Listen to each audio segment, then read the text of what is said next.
We're back. Episode 41.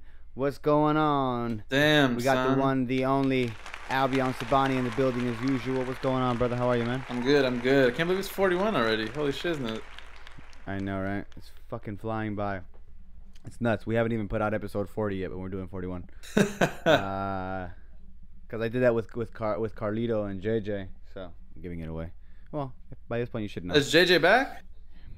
Yeah, well, he came back for a little bit, and then he left to Puerto Rico again, and now he's supposed to come home now. Dude, their picture wrapped on it. I've been hearing a lot about Puerto Rico. Like, you know what? Yeah, I'll crazy. keep that as a current event.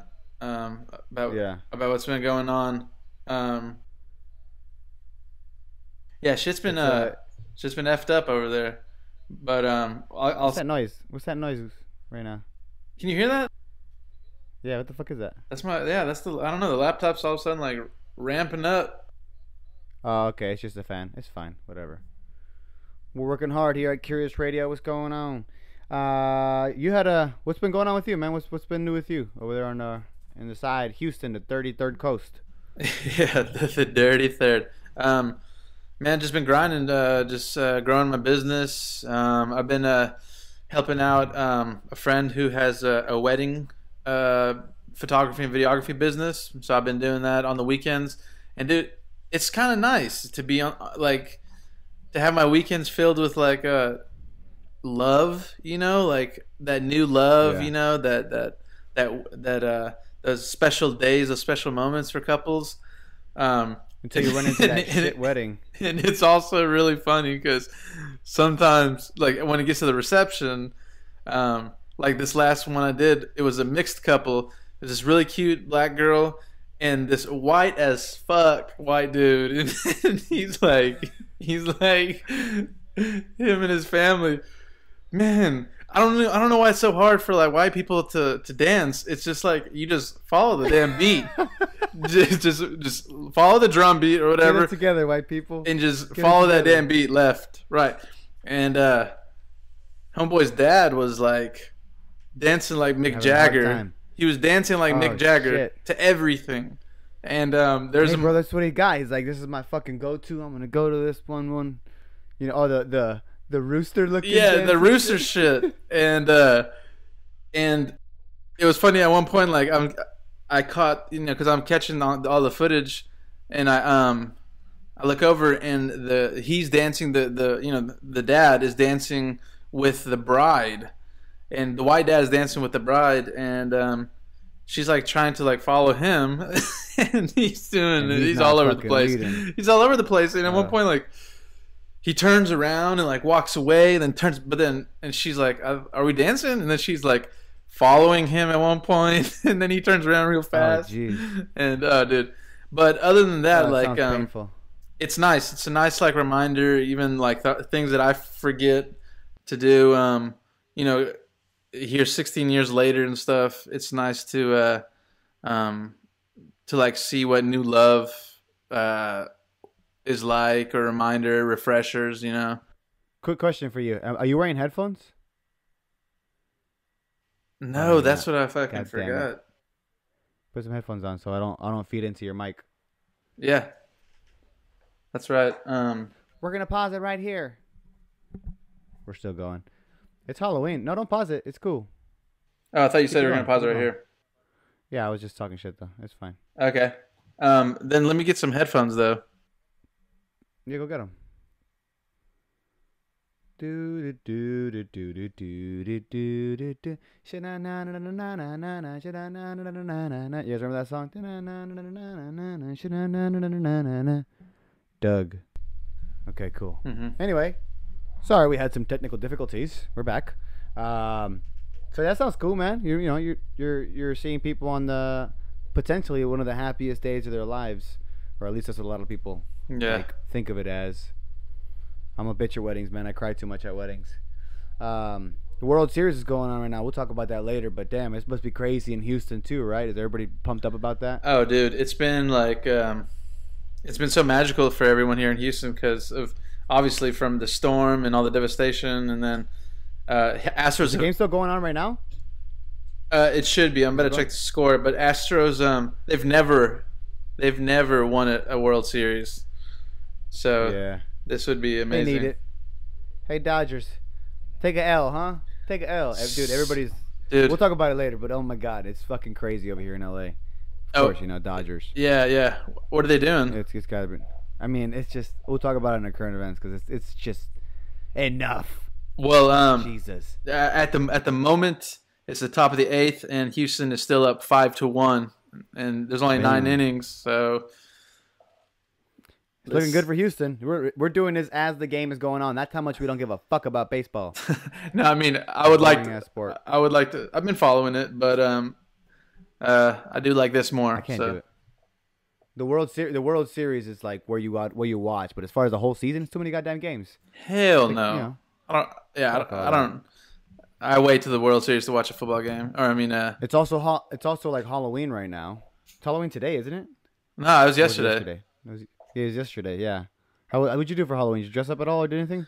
Man, we were going to, but then it rained, like Yeah, hard. But it's also like, fuck Halloween, huh? Like, I mean, it's different. You have a kid now. You have Livy. That was the only reason. But then Liviana was sick, so I was like, okay, well then there goes our plans. Yeah, we just said fuck it. I didn't do shit. I did do. I actually did a lot of shit, and that's why I didn't do Halloween, which is our topic for today. Halloween? Kidding. No, that's what I missed out on. Dude, I've been on a fucking journey, man. Yeah, let's get into For all you this. listening, I've been on a journey, man. Let me pull up the definition for some of you who've never probably heard this term. I over the weekend, instead of doing Halloween and all that fun shit that everybody does, I spent the week doing some spiritual hard work on myself, and I took part in a ayahuasca ceremony. I said ayahuasca, and it's also ayahuasca. The definition here, as far as BBC is concerned, it's also known as yage, is a blend of 2 plants: the ayahuasca vine, which has a really complicated name, and a shrub called chacruna, which contains the hallucinogenic drug dimethyltryptamine, which isn't really a drug. It's a fucking plant. An ayahuasca ceremony involves drinking a hallucinatory plant vine tea blend under the guidance of a respected shaman for a long night spent in deep connection to a higher intelligence and an understanding of one's true self. So that's the fucking Google version. Yeah, fuck. That was a ayahuasca watered down version. DMT is also naturally occurring in our brains. We release it when we sleep. Yeah, it's in everything. It's in plants. It's in animals. It's already in you. It's also what your brain releases whenever you die to help with the transition, like from this world to the next. One of the most fascinating things is that this comes from the Shipibo tribe of Peru, right? So the Shipibo people, that's where our shaman was from, where the ceremony that I did, and it's just fascinating. Out of 150,000 plants in the Amazon, they knew that only the combination of these 2 has this effect on the human body, because since we already have dimethyltryptamine or DMT in our body knows what to do with it, similar to weed. It has endocannabinoids that break down cannabis. Your body has the same thing to break down DMT. If you were to drink, a plant that had a lot of DMT, your body would break it down and you wouldn't trip. But when you combine it with this vine. Combine the vine with this root, I think it is. It's a root.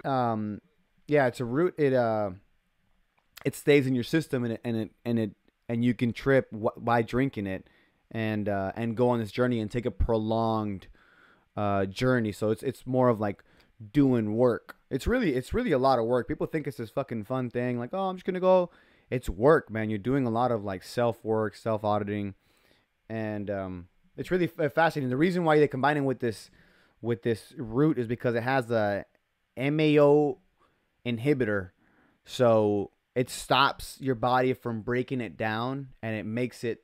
It's really complicated, but it makes it so your body can use the effects and stay within the body for a long period of time, as opposed to DMT that just gets broken down.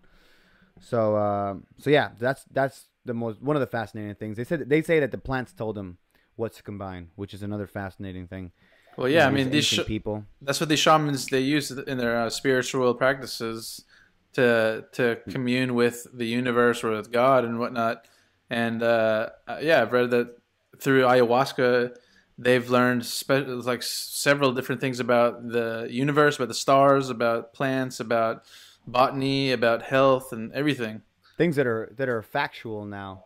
You Yeah, know, a lot of things that they were just like, how the fuck did these people know that? So it's really fascinating to see that these guys have taken an ancient practice and brought it into a healing. It's really a healing ceremony that you do. So I'll take you along the whole thing. It's quite a journey. So you have to be on a what's called a dieta for like if you go to Peru and do it like legit, a lot of people do a 30-day diet. So you do like no refined sugars, no salts, no meats, none of that, which is pretty much already in my diet anyway. Only thing I had to cut out was like, oh, you can't have sexual activity, you can't have any drugs or alcohol or anything. I did that for a week, and like no bud or so you, anything. but yeah, nothing. I mean, I didn't smoke. I smoked on Tuesday, and the ceremony was on Saturday. I wasn't supposed to smoke on Monday or Tuesday. I think I smoked both days, but but they said minimum 3 days, and it's fine. You know, it doesn't affect it as much. So you do this dieta and kind of preparation to kind of like detox your body and really prepare yourself to go on this fucking journey. And I didn't really know what to expect. You know what I mean? Because there's so much shit you read online and. You and I have talked about this for fucking years. It's been years since we like first came across ayahuasca and like what this does for people. And I just feel like in this new world, we've lost some shit that the old world had, and we think that it's just trash. You know, throw it all away. It's like no, there's certain elements from ancient societies that we're missing and we're having a hard time grasping onto it in the new world, in this modern world. So you know, I'm fascinated in trying all of it. So. And I'm a plant kind of guy. So anyway, I fast. I do all. You fast the same day too. You fast that day, and you don't drink as much water that day because you don't want there to be so much fluid in your stomach. So you dilute whatever tea you're gonna drink. So I'm gonna take you guys like step by step as a process. So as soon as you get there, you know everybody sets up. For us, it was like a group of like 15 people. And it was great because the shaman was from Peru, so he speaks Spanish. You know, we just spoke Spanish, him and I. But most people weren't. Most people were white in there, and you know, a lot of them were like from different parts of the world too, like Israeli and all these different. You know, they'd already done it like 6 times or 7 times or whatever. So we get there, and the first order they do is you guys are all set up. Everybody gets blankets, like it's kind of like a little like yoga mat or whatever, like your little station where you're gonna lay and your meditation station essentially. Yeah. And you get a bucket and you put it in the front, and then so he starts explaining what the fuck's gonna happen, yada yada yada, and he kind of tells everybody, and the first thing they do is they blow this thing up your nose called rape, right? So he calls you up one by one, and he has like this little like it's almost like a pipe, but it's like a L. So he packs the end of it, puts one end of your nose and blows it in your nose. And then he does your other nostril. And it's like it's one of those, like what the fuck is that? And he's like, don't breathe into your nose. So you don't breathe in and you're like, oh, fuck. You have to leave it there for a few minutes. And then he comes by and it gives everybody eye drops, right? And then you're like, oh, this shit burns. Like, don't clean it. I'm like, ah, fuck. So it's just sucking dick already. I'm like, my nose is fucking, I can't breathe through this shit. I want to sneeze really bad. My eyes are burning. And eventually it fades away, and you're able to blow your nose or whatever. Some people threw up with just that. They threw up with just the rape in their nose and what that does is that it like grounds you and it makes you like hyper aware. It's like a baby cocaine, right? Yeah. And you're there and so we're like cool, you settle down, blow my nose, I feel fine. And then the big thing about that they kept pushing on us was like find your breath. That's gonna be your way out. Follow your breath and follow the songs, and that's your way out. So essentially, like what we're doing is we're taking a deep introspective look on ourselves. We're running a diagnostic on our subconscious mind, on our conscious mind, on everything. And we're going in there and being like, okay, what's all the shit we haven't dealt with? What's our biggest fears? What's our everything? All this shit we just fucking put in the back of our head, like, we don't want to think about that. We don't want to think about that, and it makes you face all of that. So he kind of warns you. He's like, if it gets a little overwhelming, use your breath. follow the songs, or we'll be fine. So he starts, we start going up one by one, and it's a little like shot glass or whatever, almost like whatever, and he calls it chocolate because it's kind of like chocolatey kind of, but it doesn't taste like chocolate at all. It tastes like dick, and it just tastes real bad. It's not horrible because I expected it to taste awful, but I've tasted worse things. So I take this jar, and I get up there, and you kneel in front of the shaman, and he's like, is this your first time? And I'm like, yeah. He's like, yeah, but you're strong, right? He's like, I can tell. And I was like, yeah. I said yeah, but in my head I'm like, I don't fucking, yeah, sure, bro, totally. I'm like faking the funk, trying to at least trying to be a tough guy. Take it, and I'm like, all right. And they're like, all right. I just took it like a shot. They were like, damn. So I go back to my mat, and then he starts singing what's called the Icaros. Icaros are these songs that are gonna guide you through this whole journey. It's a long process. So he said it takes about 45 to an hour to hit you, and we're like, all right, cool. So he starts singing, and then he starts singing for the whole room, and then he goes to each individual person and sings and shit. And we're going, and I'm getting visions and shit. I'm deep in meditation, right? We're all deep in meditation. And I'm getting like, visions of, for at least me personally, this is what I'm going through. I'm like, I'm looking at this like big, like, it's like this big ass metallical being. It's almost like what Megatron looks like in Transformers. Like yeah.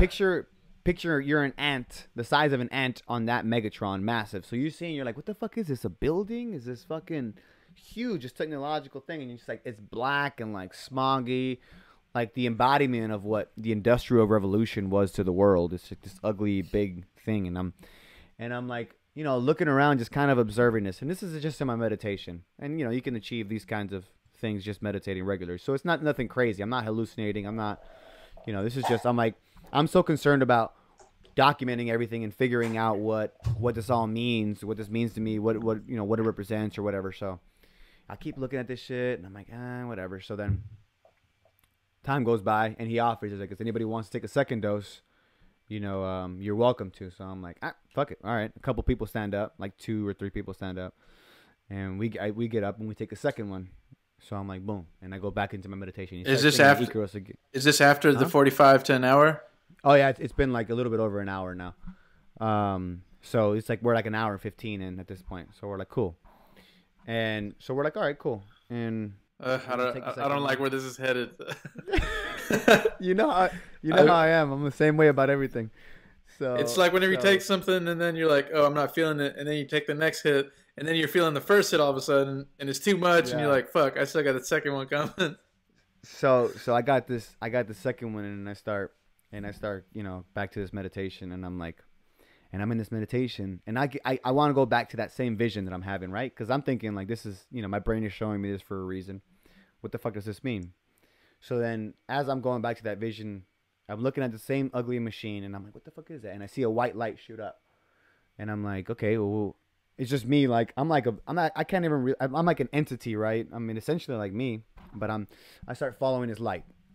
And this light goes into the being, right? And it goes into the being, and it's going through all these tunnels. I remember just going a lot of tunnels, going deep down. Kept going down, and I'm following this fucking light. I'm like, where's this fucking light going? Following. And I'm like, man, whatever. And I'm just like, I keep following this light.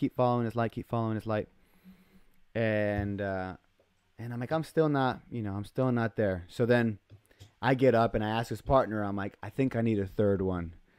And she's like, okay. And then the shaman's like, all right, this one's gonna hit you stronger, so be careful. He's like, just don't listen to the song, follow your breath, yada yada yada. I'm like, all right, take a third one, go back to my seat. And this third one is how long after the second one? It's already been like, I gave each one at least an hour and a half. Okay. So and I'm feeling the effects. It's not like I'm not. And so at this point, you've already been in the whole ceremony for how long? Like 4 hours? Like 3 hours at this point. By the time I'm taking my third one, it's been like 2 or 3 hours. Okay. So, and I take my third one, and then I go back to this vision, and I'm going back, and I'm following, and I'm gonna go back to that same thing. I'm trying to get my mind to go back to the same vision, and I'm following this light again down these tunnels, and I get to this fucking like basement, like the way I could describe it is like what you would think the bottom of an elevator shaft would look like. The fucking bottom of that. It's just like this. You're at this core bottom of this. I'm like, what the fuck am I in? And there's like a pot of like, it's like a big light coming out. It looks like an egg yolk. And there's like pieces of this being coming down, and like some of this light is attached to it. It's hard to describe. It's like if there was runny eggs, right, in a bowl, and there's like prongs coming down from this being, and some of the runny egg is dripping off the prongs, and they're connected in a way. So I get my hand in there and I separate the two, right? Like whatever strands of this light substance is connected to this pot of this light, I'm disconnecting it from this mechanical being. So I break it apart. And I'm thinking that was the light that I was chasing, and then I see the light shoot back up, and I start following that light, and I follow it out, and I'm looking at it like almost like I'm in outer space, right? And like on a massive view, and I look at this thing, and I can see it as a whole, and it's this giant horse-like, alligator-like, dragon-like, ugly being, and it like turns its head over at me, and it's fucking like its last breath, and it's dying. And I'm like, what the fuck? What? This is a weird vision that I'm having in my meditation. But, you know, my meditations have been weirder places. So I'm like, whatever. But he's singing these songs, and now the e-girls are getting really fucking intense. The songs that he's singing, right? This guy has didgeridoos. He's fucking whistling his ass off. He plays guitar. This guy's amazing. His fucking music is fucking wild.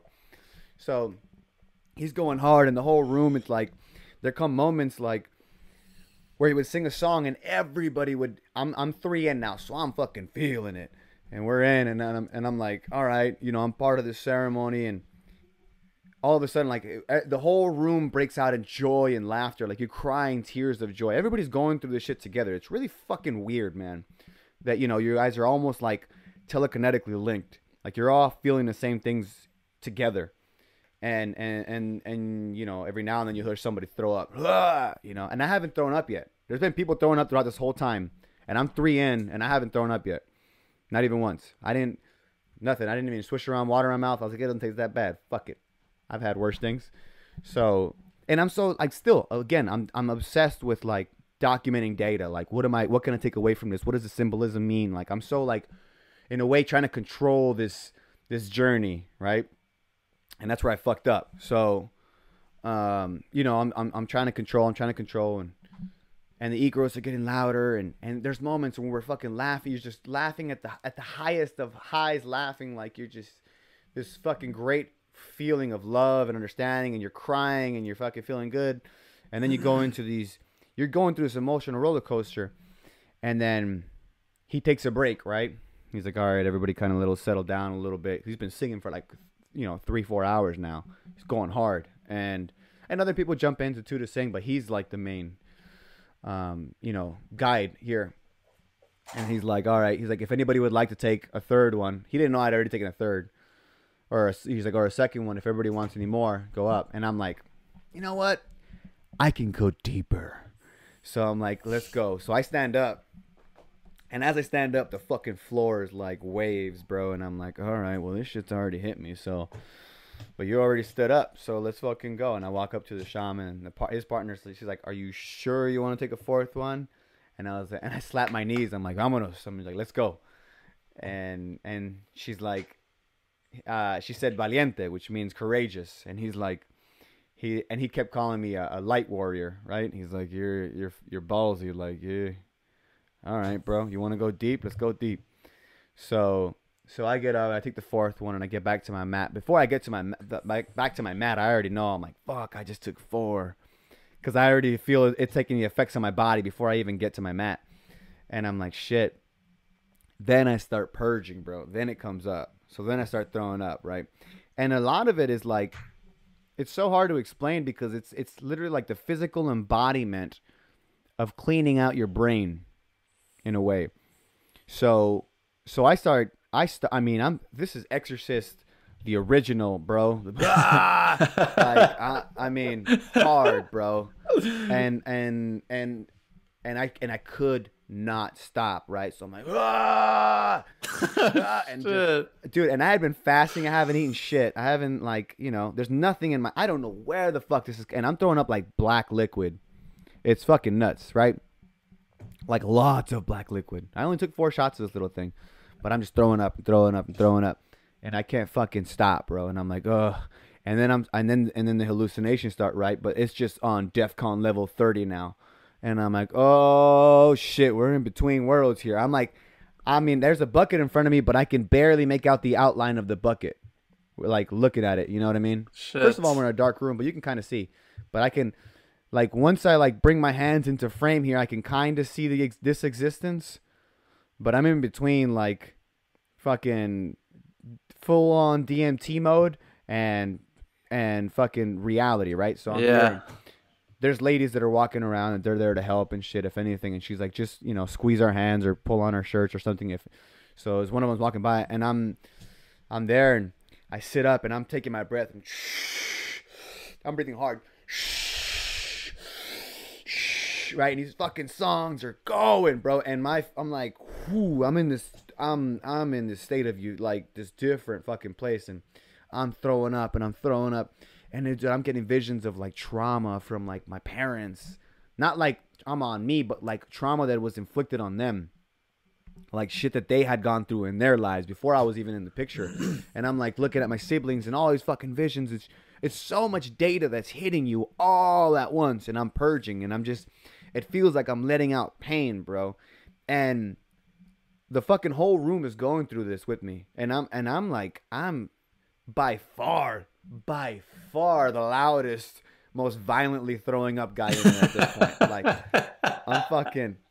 I'm fucking belching, bro. I'm like, ah, and I'm thinking I'm dying. So there's like three ladies around me helping, and then the shaman knows that I'm going deep. He knows that I was there. I told him, I was like, I'm here to do the work. That's what they call it.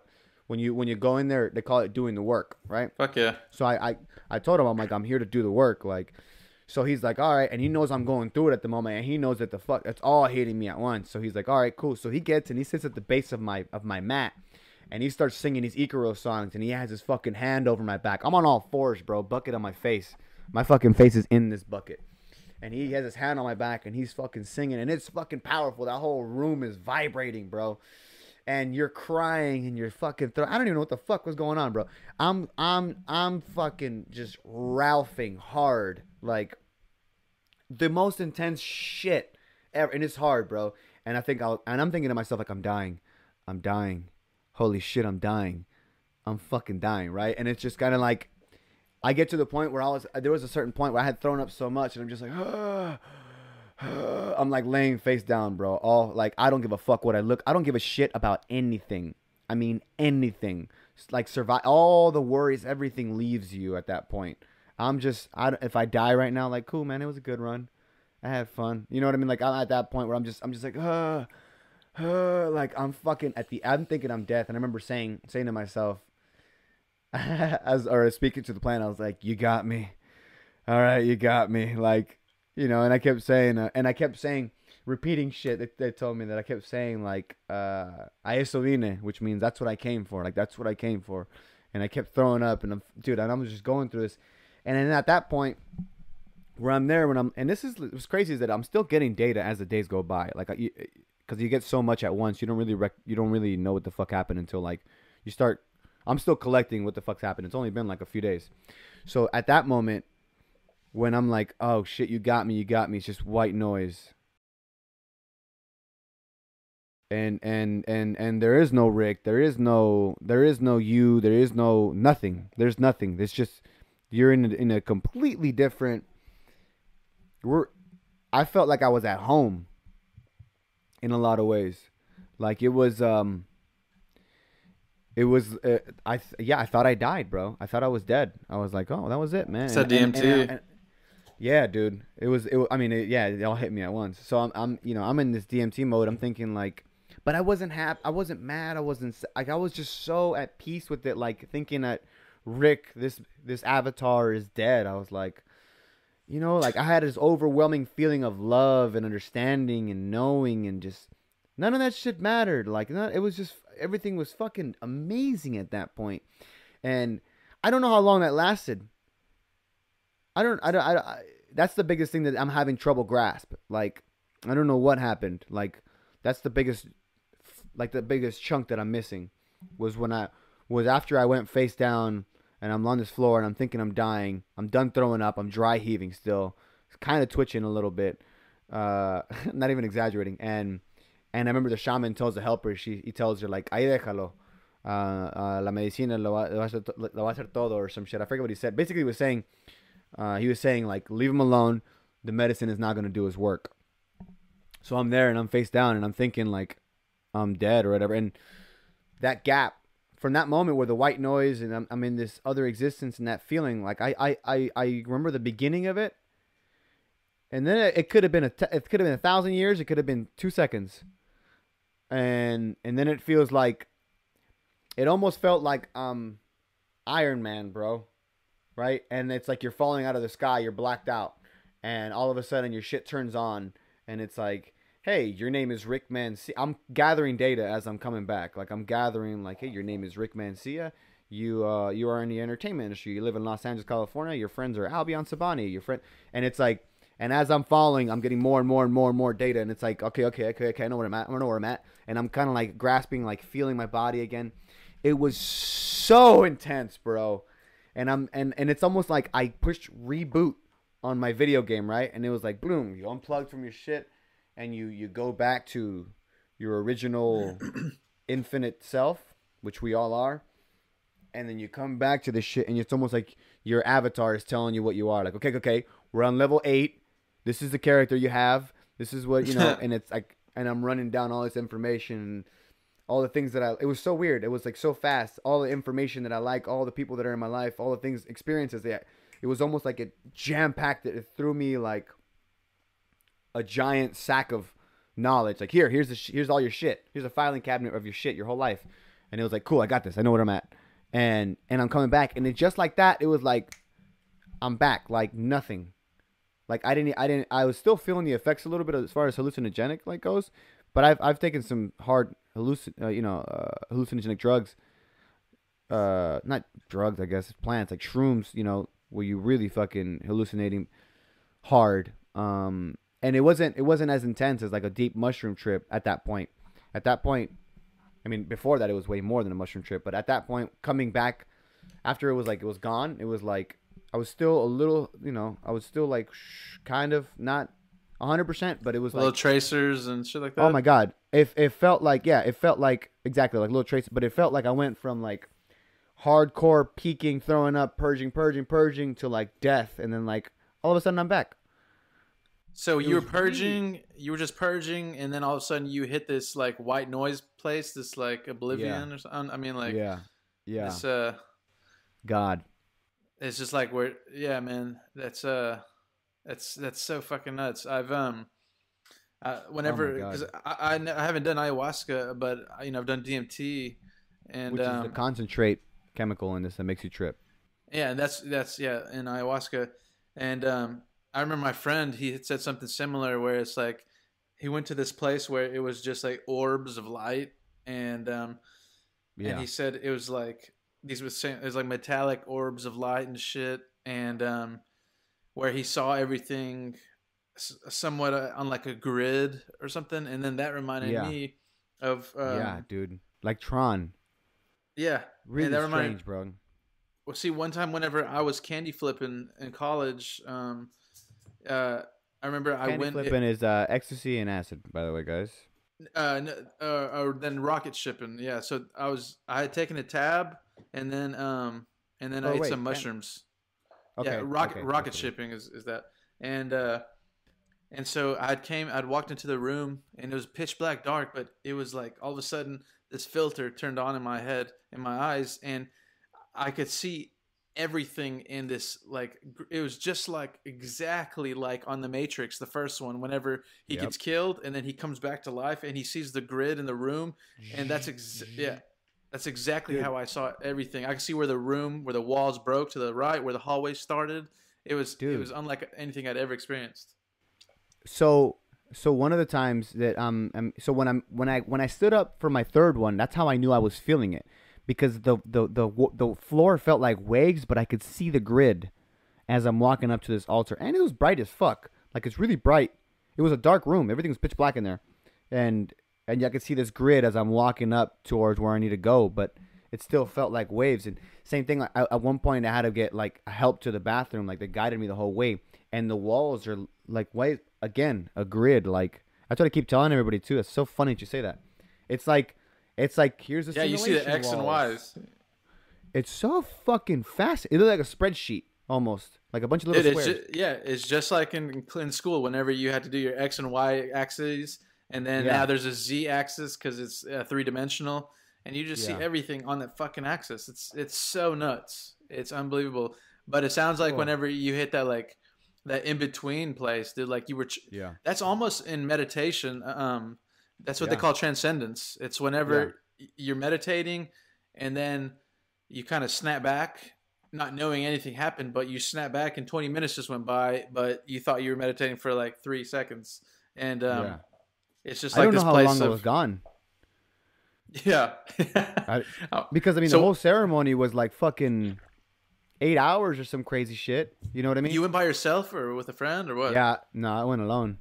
How'd you hear There's a about bunch it? of Where the fuck was it? a friend of mine, she's done it a bunch of times, and a bunch of my friends have done it. But I told her I was like, I'm at a point right now. I'm like, I'm ready.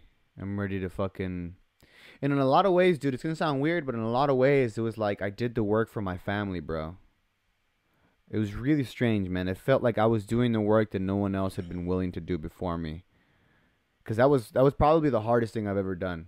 Like as far as like mentally testing, mentally draining, emotionally, like as far as being vulnerable, giving in, it was the ultimate surrender. The ultimate I give up, the ultimate and not in a bad way like I give up, more of so of like I'm not um like how do I explain this like this existence is not what I am. You know what I mean? So stop trying to control this existence with this thing that I am right now. If that makes any sense. Like Yeah. you know what I mean? Like I'm not Rick, but I'm trying to control this video game with Rick, but that's not the way to do it. The way to do it is to connect to my higher self and connect the entire thing.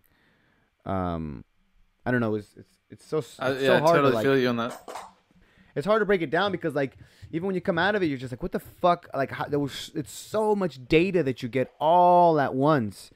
And the shaman was telling you, he's like, dude, you're probably gonna keep like gathering info for like the next year, 6 months to a year. Oh, dude, um you should like be meditating every day to be getting this shit too. Dude, I haven't been even meditating as much as I should because it's like it's so like it's hard to it's very difficult to assimilate coming back from that because I mean, I had already in theory spoken about all these principles because I've listened so much about ayahuasca and about all these different treatments that are ancient medicines. I've listened to all these things, but it's one thing to listen to them, and it's another thing to experience it. And the fact that I went that deep, you know, like most people there took one or two, and I was talking to some of the guys there, like this guy, he and him became super cool. He was an Israeli guy, and he's like, this is my sixth time doing it, and usually they recommend you to do it 2 nights in a row. So he had done it the night before and that night as well, and he takes one or two, and he's like the reason you do it 2 nights in a row is because like the first night is when you do all the work. That's when you go in there and you purge and you do like you face all your fears. And the second night he's like it's kind of a nice little treat for yourself, and you know you've done the work. Now you're in a good meditation. Now you can kind of like polish your shit up, and it's like a deep cleaning on your brain, bro. It's really strange. It's really really strange. Um, Damn. And so you just went up in that bitch like, "Hey, let me knock this out one night, fuck it, you know. dude." And he kept telling me, he's like, dude, I can't believe you took 4. He's like, how many times have you done this? I was like, this is my first time, bro. He's like, what the fuck is wrong with you? He's like, do you do everything like that? I'm like, and I hit him with my quote. And I was like, how you do everything is how you do anything, bro. Or how you do anything is how you do everything. And he's like, damn. He's like, you're crazy, bro. He's like, I like that, man. Everybody kept telling me, he's like, because it was so weird. The next morning we shared about it. You know, we were all sitting in a circle talking about it, and they were like, one of the guys he didn't throw up all night, and he's like, you know, it was so strange. He took 3 too. That guy, he didn't throw up all night. He's like, there was moments where I wanted to throw up. He's like, and then somebody in the room would, Wah! He's like, and I was like, oh, thank you. He's like, it was like you were throwing up for me. And a lot of the people in the circle, they were like, dude, it felt like you were doing a lot of the work for us because I was going through it, bro. I mean, I was like, when I mean I was fucking purging, Like, bro, exorcism. Like, I could not. I don't know where that much throw up came from. Like, oh my god, Yeah, dude. Because you hadn't really eaten or drinking much, right? dude, it was so fucking wild, bro. It was wild. My body felt like so strong after too. Like, I felt strong and like bright and like even now, like I feel so much more like whoa. See, You I've know what I always mean? Like, wanted to do it, but I'm just the only thing I'm afraid of is because I have a sensitive fucking stomach, and whenever I take mushrooms and shit, I'm just puking, and it that kind sucks, of and then I that's have the bad part of it. trips. That's the part of it. So that's the part of it. So the reason he says, because he says the big thing of it is that he's like, look, you can come in here and you can have a cool experience. You can hallucinate a little bit and be like, oh, he's like, but that's not where the work is. He's like, go where the hard parts are at. That's where your work is at. And I remember him saying that in the beginning, and that's why I kept wanting to go deeper. I was like, I just wasn't scared. I'm not really scared of shit. And that's been it's kind of probably a good thing or a bad thing. I don't know. Cause it might get me killed. But at the same time, it's like, it helped me accomplish a lot of things in life. So I wasn't scared. I wasn't scared. I was like, I can go deeper. I can go deeper. I can go deeper until the point where I was like, oh, fuck. Now I did it. Now I'm dying. And then Yeah, at that point, it wasn't even like scared too. It was more of like giving me a deeper perspective on fear. It's like, you see, you were right the whole time. Like, there ain't shit to be scared of. Like, and it was just the elimination of worry, of fear, of everything. I just don't know what that blip in time was. I don't know how long that was. You yeah, know, for real. and who the fuck am I gonna ask? Everybody else who's on ayahuasca. That's So it reminds me of whenever I was up north, and a bunch of these hippies they were telling me about their DMT experience because like the way I did it, you smoke it and you trip for like 10 minutes, but if you yeah, ingest it, then you'll trip for like 8+ hours, and but you so have to ingest it in ayahuasca. It's the only way to do it, which is yeah, fascinating. yeah, yeah. I mean, I'm just talking about just straight DMT and not ayahuasca in the No, no, mix no. and I all that. know. That's what I'm saying. Like, ingesting it is the only way you do it. It's like ayahuasca is the only way. Oh Because yeah. you can't because if you just eat DMT, like, right, it won't do anything to you. So then, however he did it, he must have did ayahuasca. You can He ingest it, yeah. he told he was saying that whenever he took it, once it started hitting him really hard, like he was with a bunch of other hippies. They were at this spring, this like hot spring, and everyone's all butt ass naked and stuff like that. There's all this steam and everything, and he said it was just getting too much for him, so he went outside, and it was just hitting him really hard, and then he like found himself like on the ground, like in the fetal position. And then while he's sitting in this fetal position, he felt like he was like a child again, and then he felt himself regressing back to whenever he was an infant, and then he was just tripping like hella hard, or in his mind maybe, but then he found himself like back in his mother's womb, and he hears like a heartbeat and then another heartbeat, and there's two different heartbeats, like one's doo doo, another one's like doo doo doo doo doo doo doo. So all of a sudden they're coming together, doo doo doo doo doo doo, and they form one heartbeat, doo doo, and it turns out it like to That was him it him. was his mother's heartbeat and his father's heartbeat, and they came together to form one heartbeat, and that was him. And then he was like, and then he like saw himself back in his mother's womb being reborn, like viewing that experience again, his birth, as he's birthed out into the world again and seeing the first light.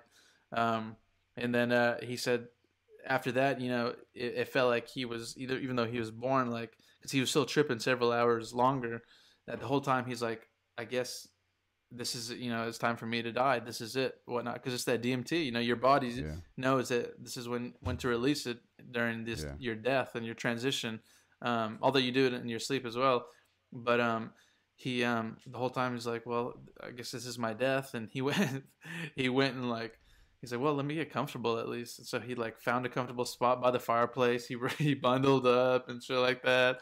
He's like, all right, I'm ready to die. Yeah. And then he That's like, it's almost like you think about it that way, bro. Because I was I thinking about it too. bet, I was like, I'm dying, like, and you get this fear, like the sense of like I'm not even scared. I was like, all right, like it was a good run. Like, let me just lay down, and I remember laying down too. I was just like, oh shit, like, okay, let's go. Let's die. It's so strange. And you bundled dude, up, and that was it. And you tripped for. it's wild. It's making me like giving me all fucking butterflies in my stomach. But It was so intense, bro. Like, it's so hard to put into words because, like, I'm like I said, like I'm still getting information now. Like the whole thing about my mom, like my mom has a real hardcore story. Her father was murdered, her two brothers were murdered, her sister was murdered in her home in cold blood during the civil war in El Salvador. Like and they saw all this as a child. Like you imagine seeing your fucking father killed, shot in the head, or all his fingers have been broken, he's been tortured. You know, that's some traumatic shit. And like a lot of I really felt like a lot of the work that I was doing was just so much pain and sorrow and like holding on to hate. It was so much. It was so much because both of my parents have been through a lot of trauma too. Like my whole fam, like we're just kind of some resilient ass people. And luckily in my life, like yeah, I've seen crazy shit, but I don't equate it to anything in comparison to what they've gone through. Growing up in South Central, it might be like, or like growing up in the San Fernando Valley, it might be like, a little difficult. You might run into some shit, but it ain't growing up in a third world country in the middle of a war. And I felt like seeing all that. I was in there. I was in there doing work, and I remember at one point I had come out of the room because I didn't feel well. I was just like, ugh. And the ladies are helping me out, and he starts singing a new Icaros, a new song, and his new song is fucking powerful, bro. And I remember I'm like tripping, bro. I can barely see anything. Like I'm like, well, I mean, I can see, but I can't see. I can see outlines of things. And I remember I face back the room and I just see light, like a fucking bright, bright light. And I'm on the floor. I have like barely any energy to move my body. Like I'm so like, this is mid purge. I still wasn't done purging. And I remember I slid my body back into the room. I didn't even stand up. I just pushed myself back into the room. And I remember I joined in this meditation. And that was right before I went out. So like right before I gave in. I surrendered. You have to surrender to her, man, to get the real benefits out of ayahuasca. You have to surrender and and give her your life.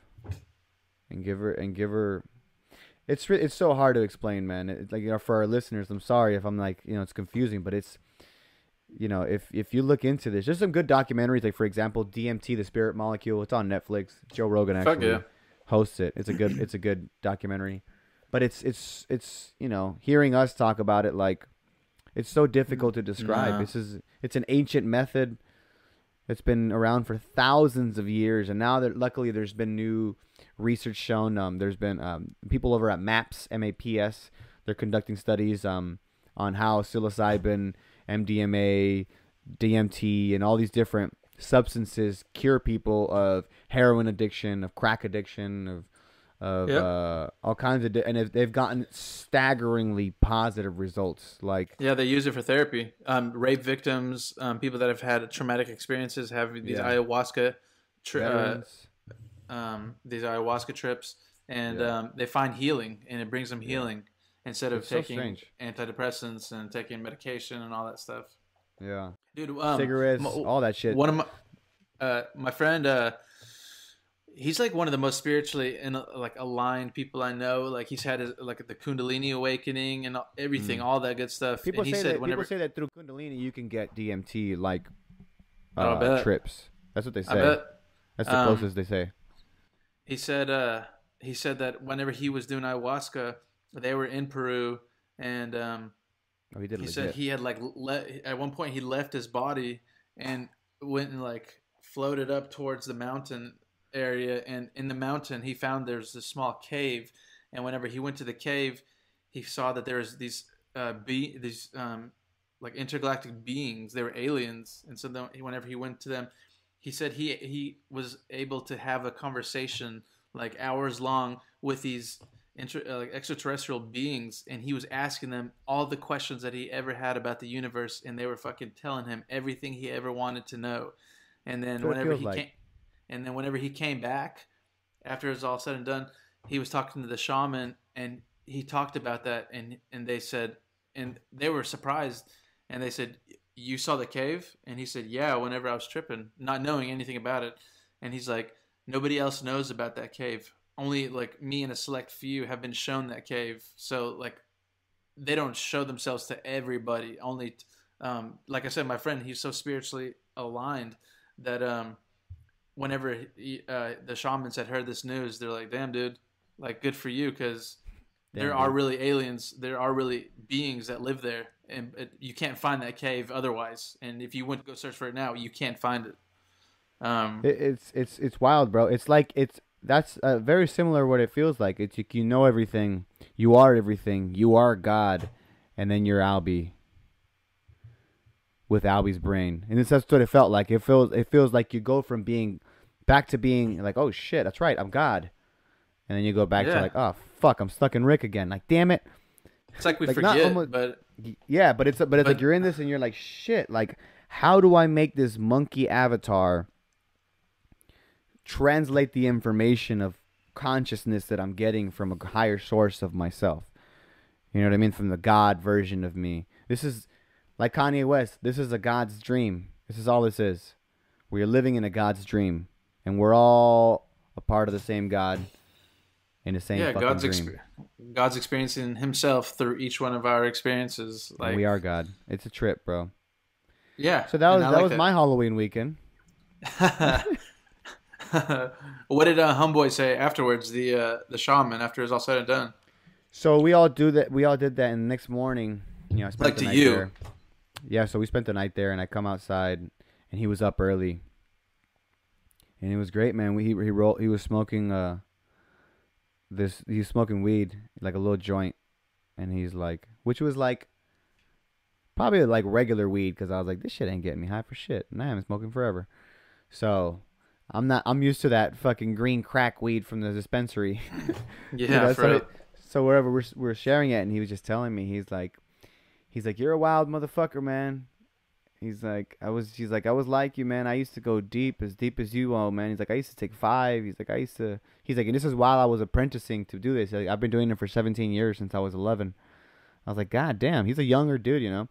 So, Since he was 11. yeah, it was his first ayahuasca trip at 11. So, Damn. mind you, he's like legit Shipibo. Like, this motherfucker looks straight up, like he's fucking straight up Indian. You know what I mean? Like, this dude's had a bald head, like tails coming out of the back, like straight up Indian ass looking face.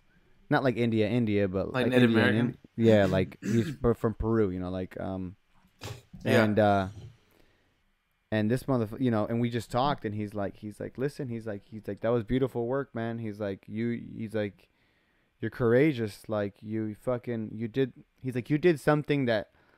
He's like, I could tell that had been heavy. He's like, it had been there for a long time, and nobody had done it. Nobody had taken care of it. Nobody had done shit about it. He's like, and you're the only ballsy motherfucker who wanted to go that deep into your subconscious and really access. He's like, because even though you're healing yourself, he's like, you're healing your generations past too. He's like, everything is passed on to you, is passed on through your DNA, and he's like, in your DNA, all that, whatever the fuck they went through, that's what you're learning. A lot of our instincts come from our DNA. And that's from generations past. And with that, like sometimes instincts are formed out of fear or out of whatever because something happened. And essentially, what you're going in there is you're cleaning out all the bullshit that was passed down on you through your DNA, through plants. And we just talked, and it was beautiful, man. That beautiful motherfucker. I was like, he's like, and he just kept telling me, like, this is part of the journey. He's like, this is infinite. This is never gonna end. This is just, he's like, you're in a slice of it. So he's like, you did some great work. He's like, but you got to come back, and you got to do your thing. He's like, or whatever you do, it's like, just make sure it's legit, wherever you choose to do it. And I'm like, yeah, man. He's like, yeah, just do the work. He's like, I can tell you're the kind of person that does the work. I'm like, I do the work, bro. Like, I'm in it to grind. And he's like, yeah. He's like, I could tell. He's like, this is going to bring you a lot of peace in a lot of aspects of your life. And I was like, cool. And he's like, and also don't rush back in. He's like, don't rush back in. He's like, I can tell you haven't grasped like everything. I was like, nah. And I'm thinking like, I'm good. I'm like, no, I feel good. And like, now that the days have gone by, I'm like, damn, motherfucker was right. Like, I hadn't really understood. I had got almost like had amnesia about it. And now I'm like, everything's kind of coming back. And you're like, oh shit. Like, damn, that's a lot of info to fucking break down there on how to be as a person, things that have happened, things that have cleansed out. It's just wild, man. It's just really fucking wild. I'm really, really, really fucking glad I did it, and everybody and anybody can benefit from that. But it's like I said, one of the hardest things I've ever done, if not the hardest. Where was it in L.A.? I mean, was it outside Yeah. of L.A.? No, I was here in LA. I was here in LA. It's like this dude Was comes it down. isolated? Kind of. Not really. But it Like was you just, were in the city still? yeah, yeah, yeah.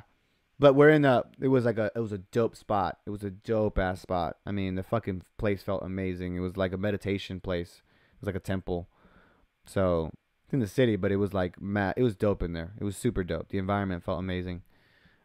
Which was kind of weird to walk out of the doors there and to like go into the city.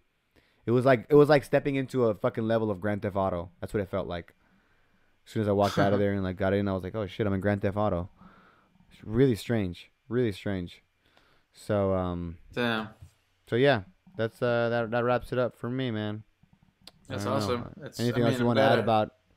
Anything else you want to add No, about ayahuasca for our listeners?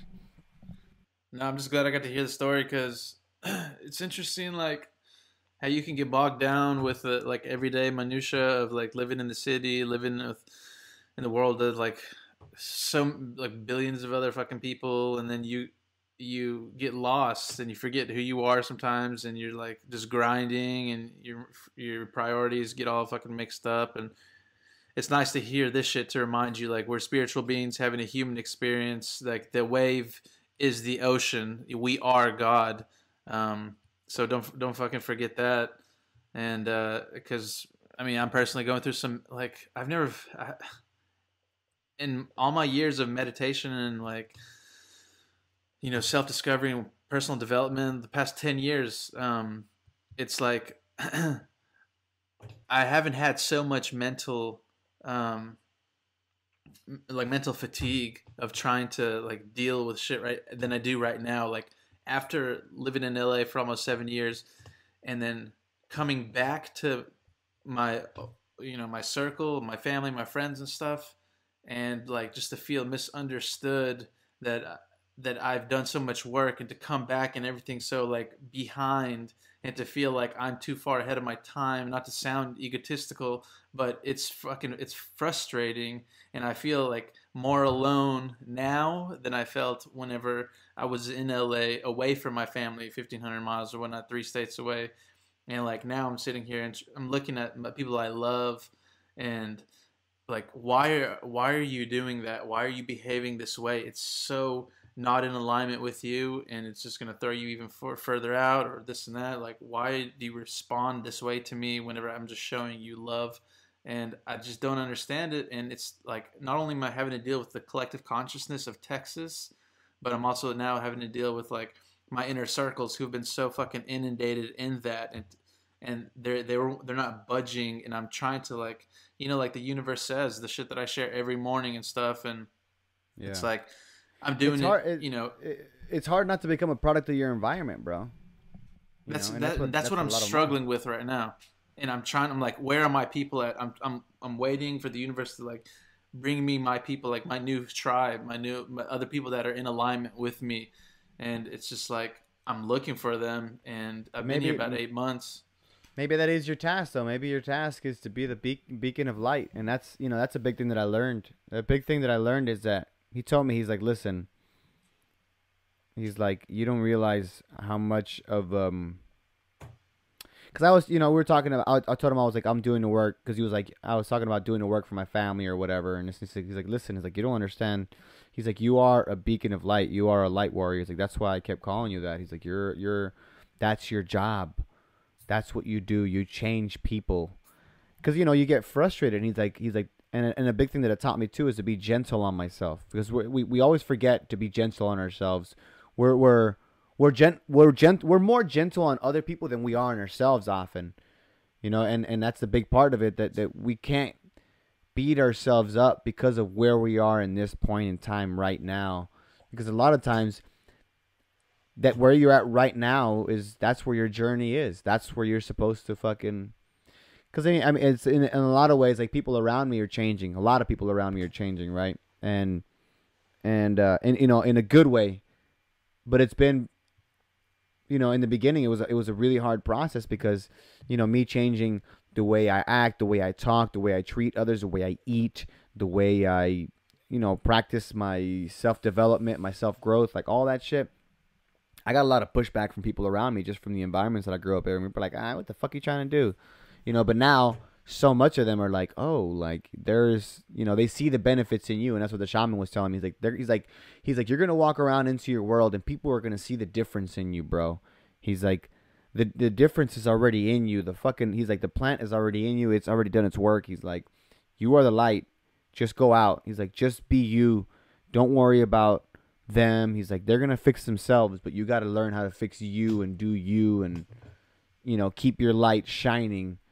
And that's, maybe that's part of your journey too. Who knows if that's what it is? Maybe it's finding a new tribe. Maybe it's guiding your old tribe. You know what I mean? Maybe you had to leave to come back to guide. Yeah, and that's just like, with anything you want to see progress. Just to like to track your progress. You want to get some kind of feedback, and I don't want it to be based on like a results based effort. It should always just be your efforts based like dealings. But it's tough whenever it's like I feel like it's just preaching to the choir, and it's just like it's reaching deaf ears, and I'm like in a struggle with some of my a close friend that it's being so fucking one sided now that I just the way I know the universe works is that like can only attract like, and if you're not trying to really, the reason why I did this whole universe says is, and by the way, the universe says I'm actually starting it finally now onto Instagram, but every morning I was sending like 5 different groups of my friends and family, just a lot of the wisdom that we've learned, a lot of that I've learned through spiritual enlightenment, and meditation and all that, and like I did so much work, and now I want to impart that wisdom. And it's not my wisdom; it's from all the teachings that I've been taught, the collective wisdom. And like the most receptive groups are our group, you, Brian, and Izzy, and then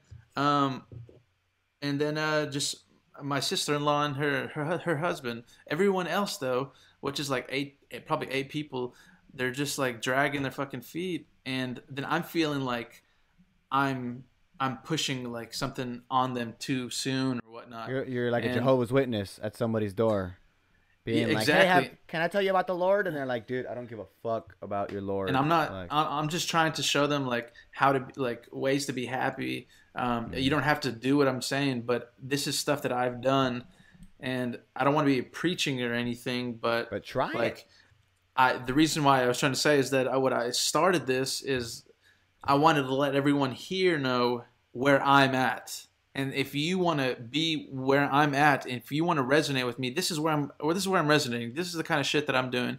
And I love y'all, and I want you to be, now that I moved back, I want us to see each other and hang out. But I'm not going to revert back to the old shit. Like, so if you want to hang out, this is where I'm at.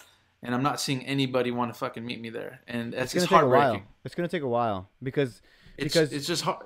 It's hard on just it's fucking hard. And right now I'm in this mental funk where I'm just fucking this over and over and over again, battling myself. That goes back to being gentle with yourself, bro. Because look, if you think about it, you're doing the work, you're doing your job, you're doing what you need to do, you're on track. But everything doesn't come gift wrapped, and maybe in a lot of ways, the big thing that you got to learn is to be patient about it, because it's gonna take a long time. Because if you think about it. And this is, I felt this way myself. When somebody approaches me with something that could potentially be beneficial for me, but they're saying it in a way that threatens my current behavior, I feel like they're talking shit about me. Like, well, what do you mean? Like, like for example, like I remember when I first went plant-based and I started not eating meat. It had nothing to do with anybody else. It had everything to do with me. It's just I wanted to test myself. I wanted to challenge myself. And, anybody I told about that, they would take offense and be like, oh, I heard about this. Or what about your protein intake or what? All this bullshit. And they would take offense to it because it was almost like, I was like, I'm not talking about your behavior. I'm just telling you what I do. Like, why are you taking offense to it? And it's because they feel like you're in a way saying your behavior is wrong. Yeah. This is the behavior I'm doing. So it takes people a while to be like, oh, maybe he's not accusing me. And maybe it's, maybe he's got something. And a lot of the way is learning when to push and when to pull, and when to release. You know what I mean? Because like sometimes we'll push a little hard and we'll be aggressive, and sometimes we got to pull back and be like, look, I'm gonna let you fall on your face. You know, see how that hurts? Okay, I was showing you this. Now, if you don't want to fall on your face again, like, I'm still here to show you, but I'm not gonna be chasing you so you don't fucking fall on your own face. That's your job. You know, you gotta let Yeah, people. You gotta because give people room to grow. yeah, and that's what I mean. Like that's one thing I've always struggled with. Is like why when I see people just repeating the same fucking mistakes, it's like why are you doing this shit? And then it makes me get pissed off, and then I come on too strong, and then Yeah. people get pushed back, and But it's and like that's also what like I have to work on. it's pulling you out of your vortex. You know, it's pulling you out of your vibe, and that's where it's fucking you up. You know, because if you put so much importance on it, like it brings you into funk, and it doesn't allow you to attract the things that you might necessarily like. You might be in the right frequency as them, but you know, this moment in time you're not, and it fucks up your flow, fucks up your manifestations. You Yeah, know. and I mean, all I want is like this was the life I knew before I went to California and Yeah. grew because I Yeah. was we were alone and we weren't inundated by all their influences, so we were allowed to grow. And now like I'm coming back, and this is the old world that I knew, and like these circles, I'm afraid that like it's I have to find new circles and stuff, and this is my like close friends and family, but we're just not resonating at the same frequency anymore, and Sometimes you it's gotta it's let go hurtful. for. Sometimes you gotta get let go for people to realize what they have. You know, and Yeah, yeah, let for them sure. come let them come back. Let them come find the light. You know what I mean? That's why like every time I'd go through these funks, I would have an experience. Like I'd go like trip something just because it pulled me out of that mentality, and I Hmm. enjoyed it because it brought me back to my basis, like my roots, and reminded me about like, hey, remember we're just spiritual beings. Like enjoy this shit. That's why I Yeah. was so excited to like hear what you had to say because while I was listening to you talk about this whole experience, it like was opening my eyes and every ears and like my heart again because today I was just struggling again until I came to this realization as I was reading my daily lessons from Paramahansa. Um, it was awesome. It was like it earlier that day I was like, tell me like what can I do because I can't be arguing in my head daily. No. And it said like in this passage that I read, one of his essays, whatever, it says you cannot pour the ocean into a glass of water. So it's like their consciousness is the size of this glass of water. They can get a scoop of water from the ocean, and in their head they know everything. That's their whole world, that Yep. glass. But Yep. there's a whole fucking ocean out there that you're not getting. And so the ocean can't go into the glass. So meaning he also said like that some minds aren't ready to hear your message and stuff. Yeah. And I was like, damn, there it is. That's what I fucking needed. And Yeah. that's why I was really excited to listen to this thing. And as you're telling me about your experience, it's like you did the work. You did the work for us. Yeah. It's You did so the work for interesting, me. dude. And honestly, bro, it's like everything and everything anything and everything that's been in your life, like it comes across. And I really felt like, and it's gonna sound fucking weird and like, oh, you did it, but it honestly, like, it really felt like I was doing like the work that it almost like the world needed this shit, like in a weird way, Yeah, you made a man. dent for sure. You know what I mean? And it's like, and I went so fucking deep that everybody the next morning kept like telling me like, good work. You know, they kept hugging me and fucking reinforcing me. I'm like, really? I'm like, I felt bad because I thought I was fucking up your guys' experience because I was so goddamn extra in there. Yeah, They're like, no, bro. They're like, as we were sharing, they're all telling me how they felt every time I purged. They were like, dude, I felt your pain. I felt everything, bro. They're like, I felt you taking pain away from me. And some people said I felt myself taking pain away from you. Like it was like a whole, it was work. It was hard labor in the mind, and dude, you got to try it, man. I think you would, especially you, like the lightweight that you are. You take one of them bitches, you're good, bro. You don't have to take four like yeah, me. You know. yeah. That's the thing. I've been so sensitive to any substances, so like Yeah. I think one hit would be good. But like It's I've part of always it. been It's part of it. curious about it. It's part of, like, the part of the purging and shit. It's definitely part of it. Like like without that part, I wouldn't have been able to surrender. You That's know. all that I don't like about it. Well, and also like because I've had so many hella bad trips before, I and mean, it bro, just sucks. I didn't But are you fucking. shitting the whole time too? No, I didn't have the shit at all once. I thought I did, but I didn't. Some people do You're just sometimes. puking. Yeah, I was just throwing up. But I even went to the bathroom, but I didn't have to go. I was just like, just in case I'm fucking dying, like I'm tripping hard. I'm like, I'm sitting on the toilet with the bucket in front of me, like nothing. But it was wow. And as these episodes go along, you guys will probably see me like come back to myself in a way because like even now I still don't. I'm still having trouble acclimate to fucking this avatar. Not trouble, but more of like still being like, God damn, you know. So Yeah. I Yeah, think we man, you fucking broke down that wall. pulled back the veil, man. And like honestly, I wouldn't suggest like everybody to jump into it. Do your fucking research. Look into it. This is no joke. This is like some real shit. Like this is work. It's like it's like I'm not even fucking around. Like all bullshit aside, it's really tough, man. And it's one of those things that if you think your journey's brought you to this point where you think you can hit to a next level, and you think you're ready, then fucking go for it. If there's a will, there's a way. You'll find a way to do it.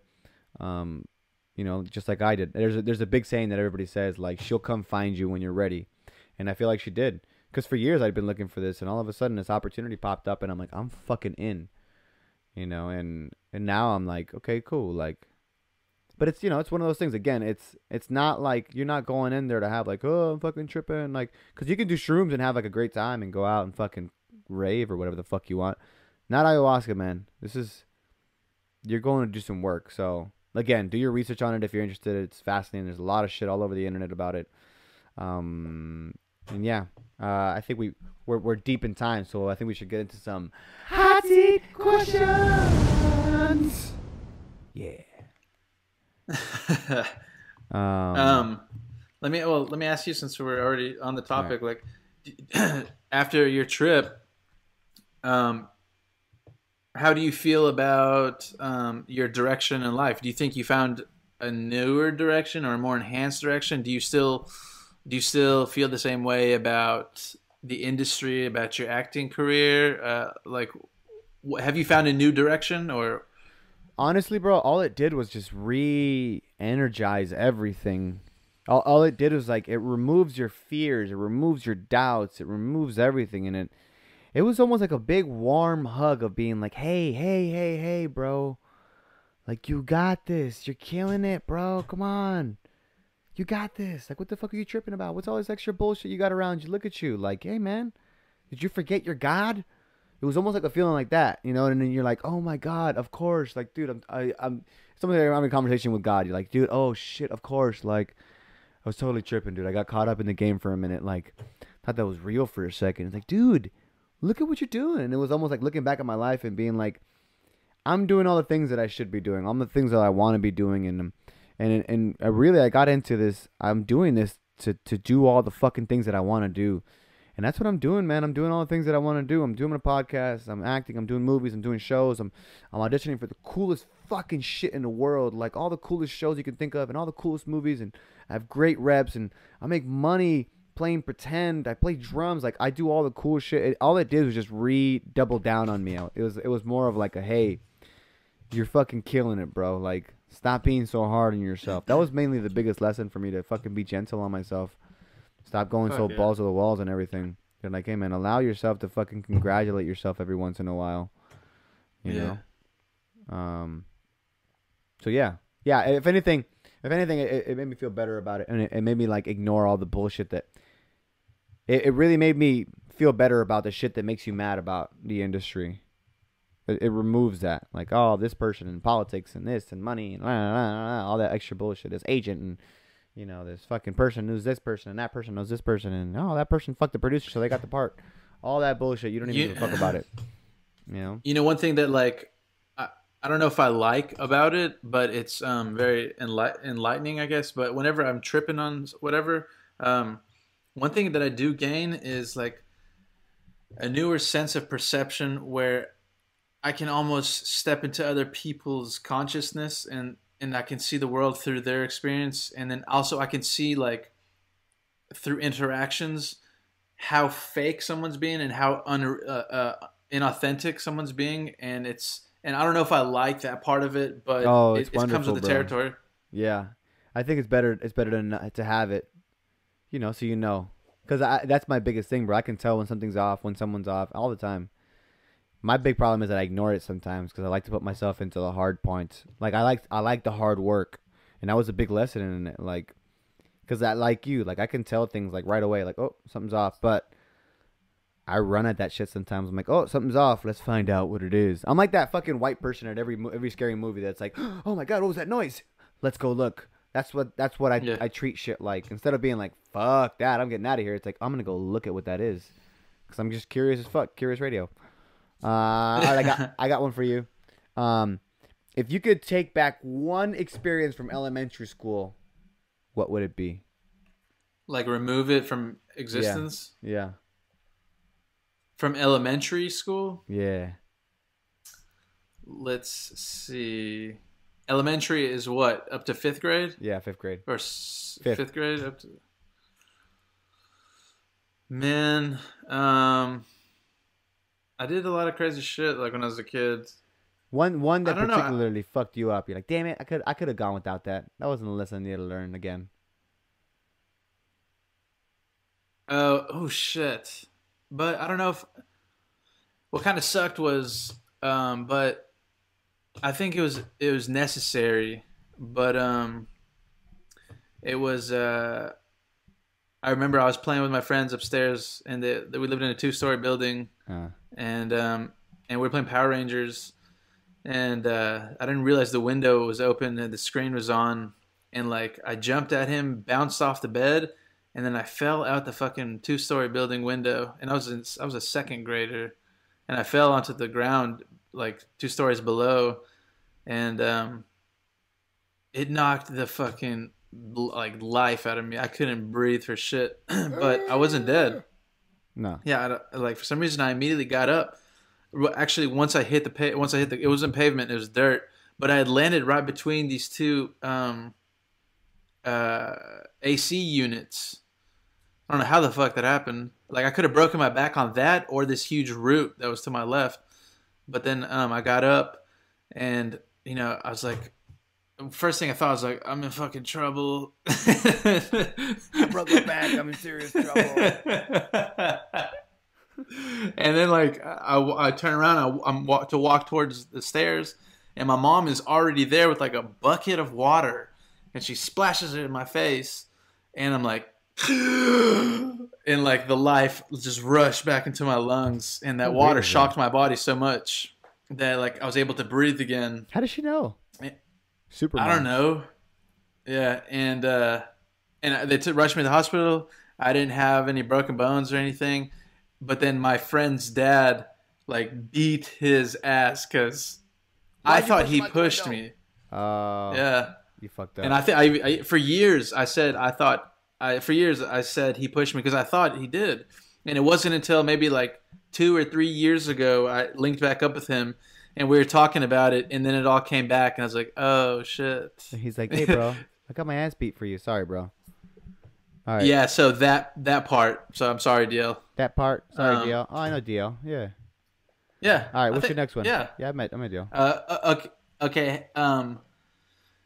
What's the most shameful lie that you've told just to get out of trouble of any sort? Oh, dude. Like oh. You call in sick one day for work or something, and you say there's a death in the family, but you're just hungover as fuck or some shit, Oh my god. I remember once, dude. I was in high school, and we wanted to get drunk, right? And what we would do is we would find homeless people, right, to buy us liquor for us. We'd give them money, and we'd be like, "Come on, we'll give you $20." They'll spend like 15. They get to keep $5 or whatever. So we had this fucking homeless dude, and I was like, we were already fucking drunk, little badass kids. Shit, my homie Polar Bear was there. We had names for everybody. Polar Bear. I forgot who the fuck else was there. I remember Polar Bear was there. Anyway, I think Mario. I don't know. We find this homeless dude, and he doesn't believe us. I was like, dude, I don't have my ID, and he's like, really, man? You look really young. I'm like, fucking 14 or 15. I'm like, no, dude, I swear, man, I lost my fucking wallet. Like, I got money, bro. You can keep the money. He's like, I don't know, man. I was like, come on, man. He's like, I promise. And he's like, really? I was like, I put it on my stepmother. Like, I didn't have a stepmother. I didn't give a fuck. I was like, I put it on my step. He's like, really? What do you mean, you stepmother? He's like, you probably don't like her. I'm like, man, she's dead, bro. Like, Oh my God. She died. She had. What the fuck did she say? I was like, she died, in a car accident or some bullshit. And he's like, really? I'm like, yeah, man. Like, I'm for real. Like, I put this on my dead stepmother. Like, I'm over 21, bro. I just don't have my ID on me. My dead stepmom. And then this motherfucker got us a beer. It was great. Got fucked That up. better have been the best fucking beer. It was a Steel Reserve. Running that noise. You ever drink a Steel Reserve? We're poor. Bro. We had like $10, and it was like 8 of us. We were like, how do we all get fucked up really quick? That'll do it. I did it. That's my shameful lie. What's your favorite cartoon character and why? I like Rick and Morty. I love that motherfuckers. But which one specifically? One cartoon character. Yeah, that's the thing. It's like I don't particularly like Rick because he's a dickhead. Smart though. That's probably Morty? the only thing I like about him. But let's see, because there's Morty like has a big South heart. Park's, huh? Morty has a big heart. Yeah, but he's also a pussy. It's true. I mean, I do like on Rick and Morty that one assassin from like the second or first season. Yeah. I know what you're talking about. Like, you want some guns? I got guns for you. That guy. He just That's just funny. I don't know. That's the best I can. All right, what you got? Yeah, he's some bullshit like that. That's the best thing I can think of. That's my 2 questions. Okay, cool. I got one more for you. Would you rather be a straight guy forced into gay porn for a year, or have no legs forever? Like you either do gay porn for a year, or you lose your legs forever. Man, that's harsh. I know, bro. I mean, is it like Asian porn? Oh, dude, no. Like this is because I'll do that. That shouldn't be too bad. No, I mean this. You're going. Am I taking? Or am I receiving? Oh, I mean, it's gay porn, Both? bro. Hey, it's gay porn, man. Who fucking cares? Who knows? Who's writing the rules around here? It's gay porn. Yeah, I would. I don't think I could just be like legless my whole life and shit. I know it's tough, bro. I would just have to be porn. like. I'd be like on Xanax the whole time. I'd be bored out on some Cialis. They call him Lil Xanny. Oh, that's Lil Xanny from the gay porns. Oh, Lil X. Ugh, that's a tough one. I'm glad you answered it that way because I was probably been. I was like, I don't know how I'd answer that. I'd probably. Yeah. Yeah. Hey, well, as far as current events goes, yeah, Astros fucking won. Woo! 5-1. Y'all need it, Houston. Look, I'm sorry, LA. I'm from LA. I love everybody here, but fuck the Dodgers. I'm sick of hearing of it. I fucking hate them. I don't give a fuck. Fuck baseball. I know you're a Dodgers fan. Everybody's a fucking Dodgers fan all of a sudden. Fuck them. Go Astros. But hey, the Houston Astros. I mean, this city needed that. That's what I'm after the saying. devastation. The city needs to come back to get. They need a fucking win. God damn it. And dude, the Astros have never won a World Series ever. Dodgers are played out. And what's cool is that it's both of my cities. They were battling each other. Yeah, it is. I just left LA and I came to Houston. Boom. There you go. Yeah, honestly, like it's really annoying out here in LA. That's what I was gonna get to in the beginning. Like fucking, all of a sudden, everybody's a hardcore Dodger fan. Like I know some people. Yeah, same thing with the Astros. I know some people that are Dodger fans, but like it's ridiculous. Like on my Instagram, like there's videos of people like popping champagne bottles in their backyard. We're going to the World Series, spraying each other. I'm like, what the fuck are you guys doing? I've never been like that. Hey guys, you're not on the team. Stop it. Stop it. What are you fucking doing? For real, I know. So, like we're going to the World Series. You're not doing dick. You're gonna watch it from home. Those guys are going to the World Series. Yeah, I'm all about celebration, but keep it in perspective. What else do we got going on in the world? We'll keep it short today. The world, dude. Since we went hard on our subject. Well, in drone news, on Wednesday, Donald Trump signed a memo directly directing the Department of Transportation to create a plan to make it easier to fly a drone for commercial purposes, meaning that the program will ask state, local, and tribal authorities to for their input on how to craft rules for drones, so that we drone pilots can finally start doing night operations, because you're not allowed to fly at night, fly over people because you're not allowed to fly overhead of somebody unless they have some kind of covering, and flights beyond the line of sight. You're supposed to always maintain a line of sight with a drone, which is like dumb, because I can fly my drone 4 fucking miles away and I still control it. Yeah. But this is huge because the drone industry, it's projected in less than a decade that the drone industry will equal up to $82 billion in economy benefit and create up to 100,000 jobs. So that's a big win for us drone pilots. You know what I think is happening too? I think a lot of good shit's happening, and it just Donald Trump inherits the fucking credit. I don't think he's sitting there talking about pilots. I think somebody in there's making the right decisions maybe on this, but like, it's hard to think that motherfucker's making a decision on everything, including drones. Like, this motherfucker's he's got shit to worry about, like South Korea. You know what I mean? He's that shit, and then also all the his entire life. Other politicians that are coming forward about some like secret shit. Oh yeah, Russian like shit. You heard about it? Yeah, Manafort. Manafort. Fort, whatever. Them coming forward and like leaking information now. First it was like Hillary. We finally got Hillary, and then they're like, no wait. Problem is that they're all crooked. They're all crooked, you know. Yeah, man. Fuck. You know, they're all cut from the same cloth. Yeah. I say we start from scratch, but that's good, man. That's fucking great news for you, bro. Like, you'll be able to get a lot more different work, shoot some cool shit, create some dope shit, you know. For sure, absolutely. So yeah, but that's episode 41, guys. Thanks for joining us on this journey, man. On this fucking this fucking crazy journey, as we try to kind of decipher what this whole process is like. Anything you want to say, universe? What does the universe say today? We should end our episodes with that from now on. The universe says, what's today's? That the love you withhold becomes the pain that you carry. And this has resonated with me for years. And I remember when I first heard it. But the universe says that the love you withhold becomes the pain that you carry. So love is like water. It can create and support life, or you can allow it to sit there and stagnate. So express your love daily, because by doing so, you not only allow the energy to finally flow again, but you may very well give others the permission that they need to do the same. The love that you withhold becomes the pain that you carry. And that's just like holding a fucking grudge. That's from not telling somebody how you feel because of fear of rejection. That's not like just reaching out to somebody in need of help. I'm so glad. Love stagnates and becomes pain, and that's your pain that you carry. I'm so glad you picked this one, bro. That's literally what my biggest lesson was: to let go of all the hate, live all the grudges, all that shit. Like, let go of all that shit, man. Don't give out love, give your love out. Fuck yeah, that's a dope one, man. Anything else you want to add?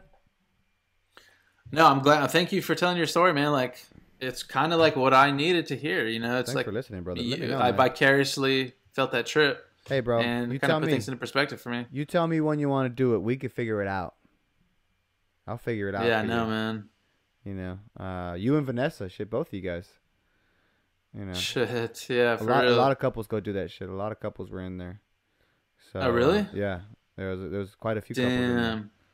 People go in pairs a lot. I'm just a crazy motherfucker. I like to go. You know, I was like, am I gonna die? In case I die, I want to die around strangers, so it's not as embarrassing if I die myself shitting. Anyway, that's it for episode 41. Thanks for joining us, guys. Thanks for listening to this crazy story. Try to piece it together. Yeah. As usual, we'll be back. Albion Savani in the building. Me, myself, Rick Bancia. This is Curious Radio. Thanks so much for joining us. We'll be back this week.